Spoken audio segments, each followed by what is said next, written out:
Oh, so that's what's going on. Sounds very interesting.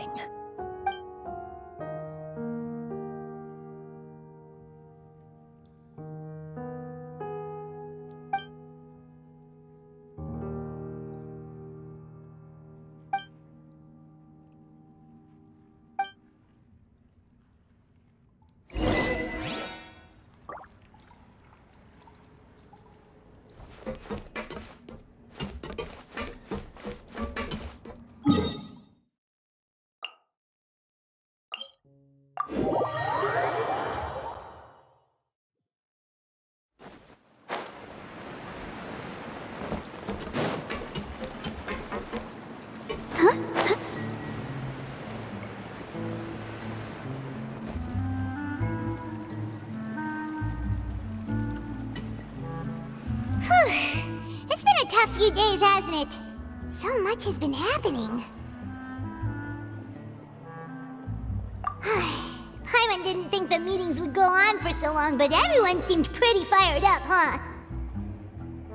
Paimon thought they'd be at least a little frightened.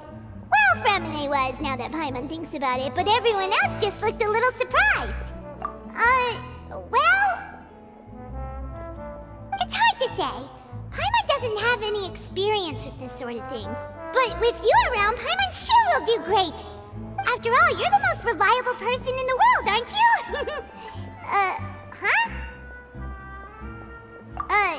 Did you just pour some tea? Paimon didn't notice you doing that at all.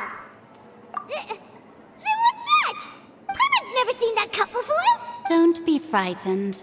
I'm just joining you two for tea. I merely refrained from saying anything till now. Who's that voice? But there's no one here.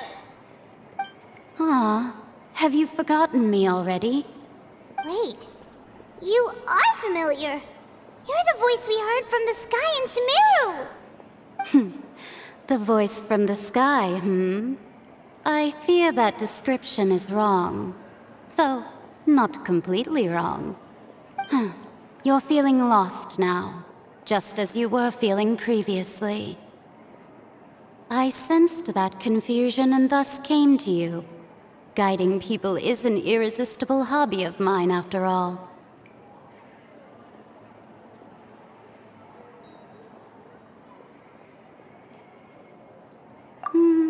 Consider me a passerby, just accepting a commission from my friend's disciple on a whim.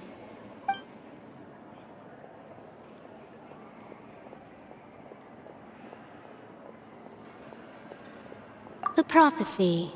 Yes, what has been prophesied will be fulfilled.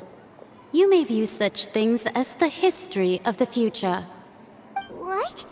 Then is there any way we can stop it? I believe you have witnessed a failed attempt with your own eyes. Can everything in Teyvat so easily be changed?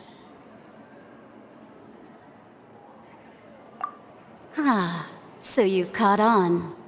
Just as prophecies are usually only the future as seen from the perspectives of the gods, could things be happening in hidden corners where the gods' gaze does not fall? Are the things that you shall see different from the fate that the gods perceive?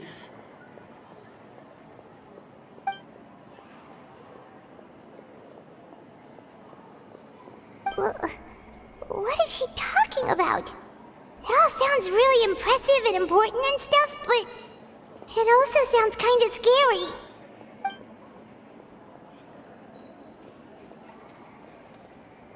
I believe that you understand, right? Some things are insignificant, but others you must reach out to change. Ultimately, fate shall serve as your only guide, no matter what will happen in Teyvat's future. All you need to do is to play your part. This was good tea, by the way. Thank you for your hospitality. Well, that'll be all for today. The voice. It's gone.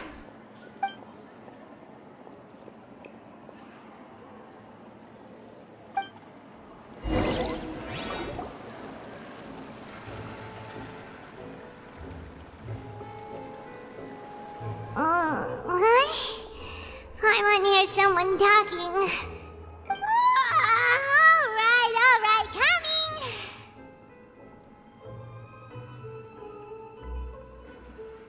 Hey, it's you who's getting lazy, okay? Well, I see I've walked in on some lively banter. Mona! Fine, just fine. I went to take part in that Steambird panel. It turned out to be more interesting than I expected. Not all Fontainians are pessimistic about this. One journalist mentioned that sitting around and waiting for the end to come would be wrong, and that they should make their own rescue preparations. I agreed, so we had a brief chat with her. Did she have pink hair by any chance? Why, yes, it was Charlotte. You remember her, right? That daredevil journalist? I'm in full support of her view. Prophecies are very important, but how can people allow their lives to be commandeered by just a few words? That's right! Paimon's glad to hear something sensible for once. Ah, yes. About what we had discussed before. I did try, but I'm afraid I couldn't reach the old hag. I'll try again tonight, but I wouldn't get your hopes up. Huh? Goodness gracious. Are you serious? She said that even the god's gaze has blind spots. Pretty bold if you ask Paimon. Most people would believe the gods to be all-knowing, right? The Hexen Circle members are certainly anything but ordinary. As for the mage named N, the old hag has mentioned her a few times. She said that N's sense of direction is incredible, and that she loves guiding those who are lost. But I've never met her, and if she were still alive, she'd be... well, suffice it to say that the hag's at least a few hundred now, and N's been around for longer than that. Whoa, the Hexen Circle sounds like a scary group. But they must really stay in shape to live so long. Their abilities alone are pretty terrifying. If she came to see you personally, then the problem you're facing must truly be of great importance. Well, it's not like Paimon could understand anything she said.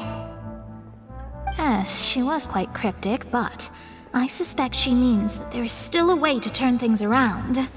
She didn't say when or what that would be, though, so...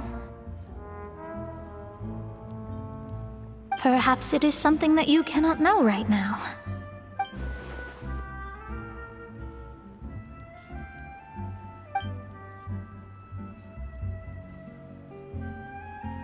Traveler, Paimon, are you two all right? Oh, we're fine. We're just a little down right now. It kind of feels like the end is coming, you know? I see. I feel that same sense of desperation, too. I guess you could consider me someone who has often witnessed fate. So far as I have seen, it cannot be swayed. But even so, I still hope for, and believe in, miracles. Astrology is eternal and rational, but fate may not be. It is cruel, but it can also be beautiful. Perhaps that's what En was trying to tell you. Not to lose heart, and to believe that what you are seeing playing out before you is not yet set in stone. I did originally think of steering clear of all this, but I couldn't.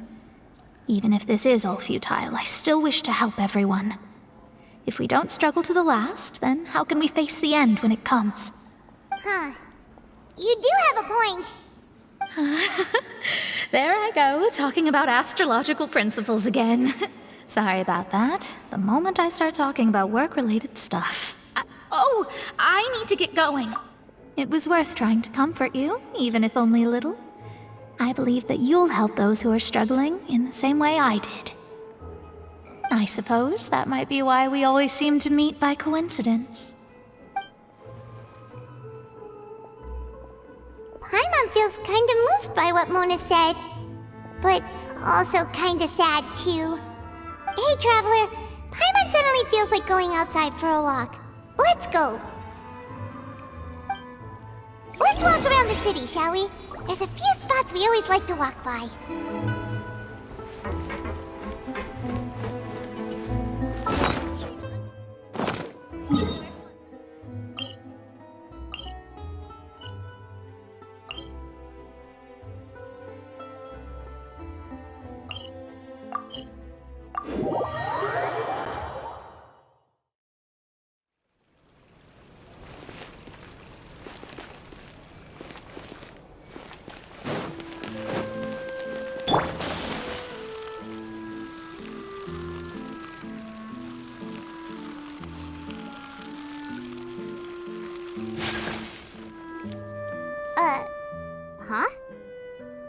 things are written in this newspaper.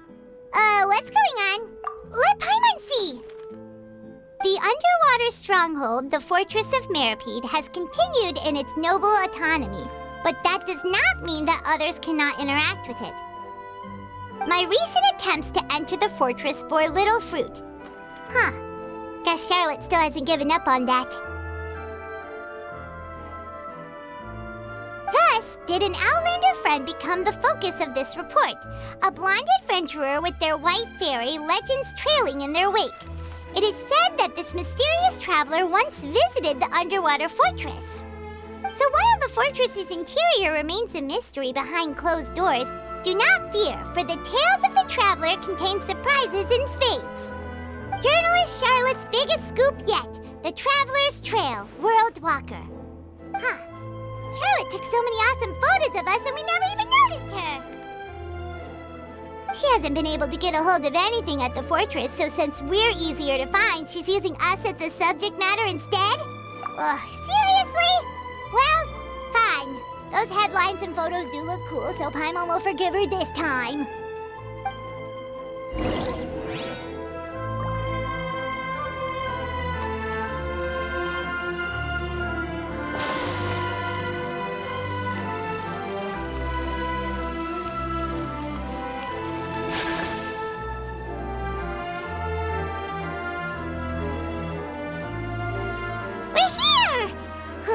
Paimon's hungry. Should we go in and get something to eat?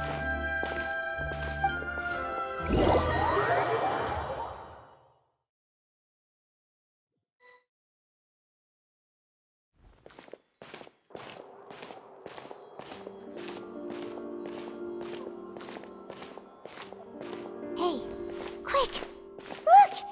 That's the limited edition, only 16 slices a day cake! It was so delicious the last time we tried it, despite the tense situation we were in. Let's give it another go. I'm sure it'll be great. 1 slice of cake, please. Someone showed up after all. Oh, wait, you're the one from the Palais Mermonia. Oh, are you here to buy cake too? It seems Monsieur Nervalette was right. You really can eat. Wait, did he really say something like that? That's right. Even he has his own preferences when it comes to food. As for me, I love the cake and coffee here. Do you come here often? Usually every day. Every day? It's part of my daily schedule, apart from work. I shall have my cake and coffee. Then what if someone told you one day that this place would be closing soon, and you wouldn't get to eat cake here anymore? What would you think? But why would it close? Well, Paimon doesn't know either, but maybe the waters will rise tomorrow. You know, like in the prophecy. Oh, the prophecy. To be honest, I haven't paid much attention to that. No, still, even if there'd be no more cake tomorrow, that wouldn't keep me from having some today. No, it's the same for eating in general. You might not be able to eat tomorrow, but if you can do so today, then you should carry on. That's what people call living, you know. Huh. Don't be sad. Excuse me, could I have 2 more slices of cake to go? These 2 slices are for you. Sijuin said that this kind of expression you're making is what humans call being sad. Oh, you know Sijuin? I sure do. She was born before me, and she sometimes comes to the surface to teach us things about humans. She said that humans are creatures that are saddened easily, yes, and you can only lift their spirits by feeding them delicious food. So please try the cakes here. I've got something else to do, so I'll be going now. You two try to stay in a good mood after eating, all right? Bye.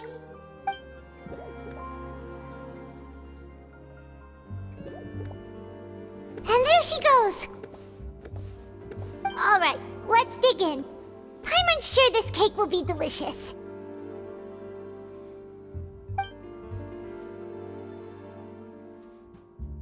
It's more delicious than last time! And the flavor gets even better with a sip of tea! It sure would be nice if we could come again tomorrow! Sure would be nice if we could always eat delicious food here.